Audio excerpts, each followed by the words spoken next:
Retornando aqui no Muito Mais com Ju Pavano, uma data muito importante, muito importante. E eu fiquei muito feliz que a produção conseguiu entrar em contato com ela, para que ela pudesse participar conosco, a deputada estadual Vanessa da Rosa. Olha só, 89 anos depois de Antonieta de Barros, Santa Catarina, Alesc, recebeu uma deputada negra. A Vanessa da Rosa, inclusive, assumiu como suplente, hoje está como deputada, se eu não me engano, eu acho que encerra hoje. Deixa eu conversar com ela, que ela já está no ponto. Deputada, bom dia, tudo bom, minha linda? Bom dia, tudo bem, tudo certo. Pra... Honra estar com vocês. Uma honra toda nossa, um prazer enorme conversar com você, ainda mais falar com você neste dia tão importante que nós precisamos trazer para a sociedade realmente a importância. Né? E você, quando assumiu, eu já quero saber como é que foi, porque assim, você batalhou muito para se eleger, né? E aí teve a oportunidade de assumir como suplente. Conta pra gente como é que foi esse teu período na Alesc. Foi uma alegria só, né? O Padre Pedro gentilmente me cedeu a oportunidade de estar nesse espaço tão representativo que é a Assembleia Legislativa e a oportunidade ímpar de dar continuidade ao legado de Antonieta de Barros, né? Afinal de contas, 89 anos sem uma mulher negra estar na Assembleia Legislativa é algo que a gente não pode normalizar, né? Quase um século sem a representação de uma mulher negra. Então, eu fiquei muito feliz, um mandato muito simbólico, histórico, significativo para o nosso estado de Santa Catarina, para as mulheres de uma forma geral, para as mulheres negras em especial. Me senti muito honrada e com muita responsabilidade também, né? Porque é um marco para a história desse estado. E Antonieta de Barros é uma referência, né? Uma mulher negra, professora, jornalista, que em 1934 ousou dizer: esse espaço também me pertence, esse espaço também é nosso e eu vou me candidatar. Né? A gente tem que ter muito orgulho. E eu estou muito feliz em poder fazer parte dessa história e de marcar a história de Santa Catarina. Eu ia falar agora, até me arrepio aqui ouvindo você falar. Eu recebi recentemente um presente, um livro de Antonieta de Barros, e quando eu recebi, eu vi a importância da participação da mulher na política, a importância de nós mulheres nos posicionarmos e participar do meio político, defendendo aquilo que nós acreditamos, aquilo que nós achamos que é certo realmente, ou seja, fazer com que a nossa voz, fazer com que a voz das mulheres possam realmente ser ouvidas. E você realmente, por pouco tempo que ficou, deixou e vai deixar esse legado, essa marca de extrema importância no público feminino também. E isso que é importante mencionar, você falando de Antonieta de Barros, o estado de Santa Catarina, ele tem muito disso, né? De trazer à tona histórias realmente, e assim como Antonieta, você trazendo agora, isso é muito reflexivo, muito importante. Na data de hoje, você como deputada, você fica até quando, deputada? Até hoje. Encerra hoje! Até hoje. Hoje é o último dia do mandato, nesta data significativa que é o Dia da Consciência Negra, né? Estou com a agenda abarrotada, comecei cedinho e vou até a noite. Você... Mas muito feliz, né? Deputada, eu vi que você é ex-secretária da Educação em Joinville, né? Ou seja, sempre participou. Mas como é que começou a tua vida voltada para o meio político? Eu costumo dizer que a gente faz política todos os dias, né? Nas relações sociais a gente está fazendo política sempre e, como dizia Paulo Freire, educar é um ato político. Então, eu estou há 33 anos na educação, eu estou 33 anos fazendo política. Mas, especificamente, a política partidária, digamos assim, começou Bom, eu sou filiada ao Partido dos Trabalhadores há bastante tempo. Em 2012, eu fui secretária municipal de educação, e isso já foi um feito gigantesco, isso é uma marca na minha carreira, porque eu estou em Joinville, estou em Santa Catarina. Esses espaços de poder e de decisão, mesmo se tratando da educação, que é um espaço majoritariamente feminino, mas quando se trata de cargos específicos de poder, de representatividade, de visibilidade, normalmente são os homens que que preenchem, né? Sim. E eu, como mulher preta, professora, funcionária pública de carreira, assumi a Secretaria Municipal de Educação e aí eu já quebrei um grande paradigma, porque o conhecimento do povo negro ainda não é legitimado na sua totalidade. As epistemologias negras não são legitimadas. Então, quando eu assumo uma função copestre, estou dizendo, estou aqui, sou mulher, preta, professora e conhecedora da minha atuação. Então, quando eu chegava nos eventos, eu sempre tinha que apresentar o cartão, né? Porque, obviamente, eu não era reconhecida como a secretária de educação. A nossa sociedade, infelizmente, não vê esses espaços como sendo espaços para as pessoas negras. E eu chegava, mostrava o cartão, tinha fala quando assim era necessário, e a partir do conhecimento, as pessoas passaram a me reconhecer como secretária de educação. Então, foi muito bacana. Joinville tem uma rede de ensino gigantesca, é a maior rede de ensino de Santa Catarina. Eu acho que eu pude servir de exemplo e de inspiração para outras mulheres, para as meninas, para outras professoras, para professoras negras que são muito atuantes, principalmente na educação básica, de dizer que com oportunidade a gente pode chegar lá sim. Com certeza.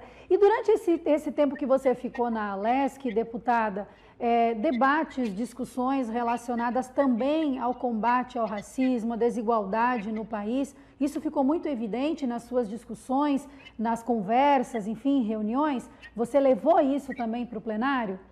Levei. Eu procurei pautar o tempo todo, né? Porque é inadmissível que ainda, em pleno século XXI, a gente tenha índices referentes à população negra no Brasil e em Santa Catarina tão ruins. Índices referentes à moradia, habitação, escolaridade, acesso a cargos públicos, acesso a concursos públicos, mortalidade, abordagens truculentas da polícia. Isso ainda é muito presente no nosso país e, consequentemente, no nosso estado. Vejam, nós temos 11 milhões de jovens que não concluíram o ensino médio no Brasil, porque precisaram abandonar os estudos para ajudar a família a trabalhar e uma série de coisas. Desses 11 milhões, 7 milhões são jovens negros. Nós temos 11 milhões de mães solo no país, e dessas 11 milhões de mães solo, 6,9 são mulheres negras. São mulheres negras que residem em lares monoparentais, não tem uma rede de apoio. Esses lares monoparentais são formados só por elas e pelos filhos. Então, consequentemente, elas estão na informalidade, elas têm mais dificuldade de concluir a escolaridade, e a gente precisa reparar essa tragédia que se formou no nosso país por conta dos 400 anos de regime escravocrata. Então, eu pautei, sim, o projeto da consciência negra, para que Santa Catarina celebre o dia 20 de novembro como feriado da consciência negra, não no sentido de festa, porque não é esse o objetivo. O dia 20 de novembro ele é muito simbólico, é a data que a gente lembra da morte de Zumbi dos Palmares, que foi um grande líder, um homem que, junto com a Dandara, sua esposa, lutou muito pela liberdade do povo negro oprimido. Era o líder do Quilombo de Palmares, um quilombo gigantesco, com mais de 200 mil pessoas, para a gente ter dimensão do que eram os quilombos aqui no Brasil. Um espaço democrático, porque os quilombos funcionavam como verdadeiras cooperativas.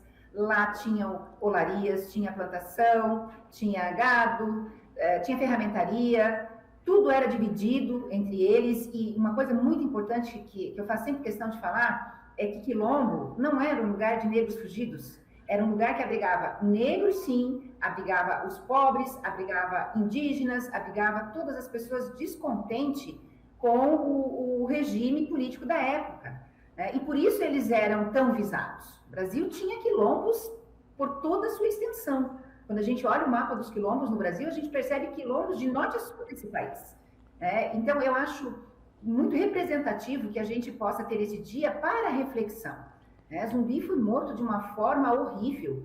Foi morto a partir de uma emboscada, foi esquartejado, teve partes do seu corpo espalhadas pela cidade, penduradas em postes. Então, ele é um símbolo da luta. E a gente precisa entender que estamos, sim, num país que ainda é racista, que ainda discrimina as pessoas por conta da cor da sua pele. Santa Catarina não fica longe disso. A gente precisa entender que racismo transcende classe social. Exato. O racismo ele tem a ver com a cor da pele, né? Não é só uma questão de poder aquisitivo, porque se fosse assim, negros ricos não sofreriam racismo, e eles também sofrem.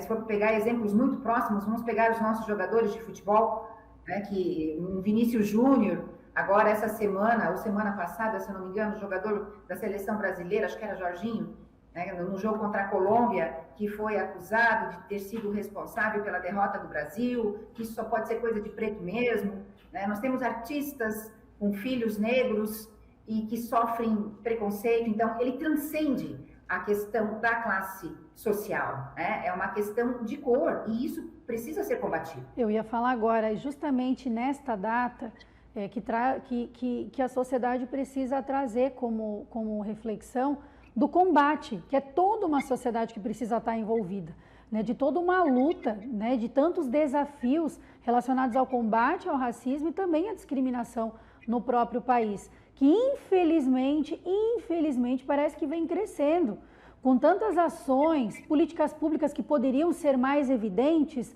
mais efetivas, eu digo assim, mas que infelizmente nós estamos acompanhando o que vem crescendo. E situações assim como você mencionou, deputada, agora, no que passou esse jogador da seleção, ou com tantas outras situações que a gente acaba acompanhando no dia a dia, que se chega geralmente assim, eu particularmente já presenciei, e isso traz uma revolta muito grande, porque nós, enquanto imprensa, enquanto comunicador, nós estamos aqui, sempre levando a informação, tendo a participação, batendo sempre na tecla de que a sociedade precisa realmente se envolver num todo, num coletivo, né? Mas que realmente isso parece que está em passos lentos, né? Na sua visão, o que precisa acontecer nesse momento, principalmente na data de hoje, dia 20 de novembro, onde nós temos evidente que o combate ele precisa ser generalizado, como toda a sociedade realmente precisa abraçar?